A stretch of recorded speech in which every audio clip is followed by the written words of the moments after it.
ऋषि पंचमी व्रत कथा। सतयुग में विदर्भ नगरी में शेनजित नाम के एक राजा राज्य करते थे। वह राजा ऋषियों के समान थे। उन्हीं के राज्य में एक कृषक सुचित्र था। उसकी पत्नी जयश्री अत्यंत पतिव्रता थी। एक समय वर्षा ऋतु में जब उसकी पत्नी खेती के कामों में लगी हुई थी तो वह रजस्वला हो गई।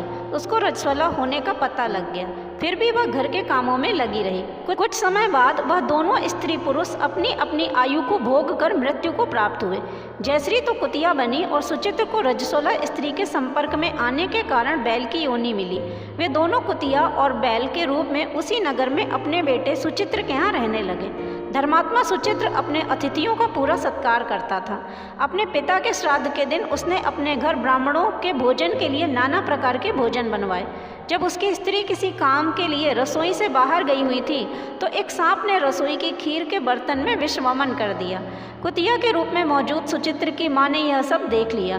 अपने पुत्र और बहू को ब्रह्म हत्या के पाप से बचाने के लिए उसने खीर के बर्तन में मुंह डाल दिया। सुचित्र की पत्नी चंद्रावती से कुतिया का यह कृत्य देखा ना गया और उसने चूल्हे में से जलती लकड़ी निकालकर कुतिया को मार दी।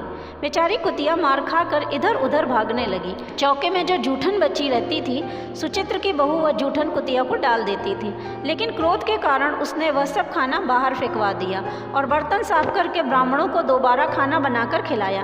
रात्रि के समय भूख से व्याकुल होकर वह कुतिया बैल के रूप में अपने स्वामी के पास आकर बोली, मुझे बहुत भूख लगी है और आज मुझे खाने को कुछ भी नहीं मिला है। फिर कुतिया ने बैल को उस दिन की पूरी घटना बता दी। तब बैल ने कहा, तेरे पाप के कारण तो मैं भी इस योनि में आ पड़ा। आज बोझा ढोते ढोते मेरी कमर टूट गई। मेरे पुत्र ने आज मुझे खाना भी नहीं दिया और मुझे मारा भी। मुझे इस तरह कष्ट देकर उसने इस श्राद्ध को निष्फल कर दिया। अपने माता पिता की इन बातों को सुचित्र सुन रहा था।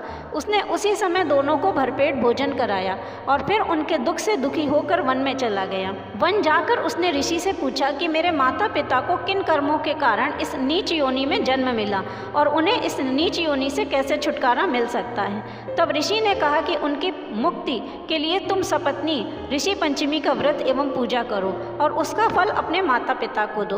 भाद्रपद माह की शुक्ल पक्ष की पंचमी तिथि को मुख शुद्ध करके मध्याह्न में नदी के पवित्र जल में स्नान करके नए रेशमी वस्त्र पहनकर अरुंधति माता सहित सप्त ऋषियों की पूजा करो। सुचित्र ने घर आकर पत्नी को सारी बात बताई और फिर पत्नी सहित पूरे विधि विधान से ऋषि पंचमी की पूजा एवं व्रत किया।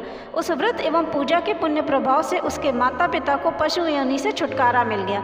अतः जो भी महिला श्रद्धापूर्वक ऋषि पंचमी का व्रत एवं पूजा करती है वह समस्त सांसारिक सुखों को भोग कर वैकुंठ लोक को जाती है।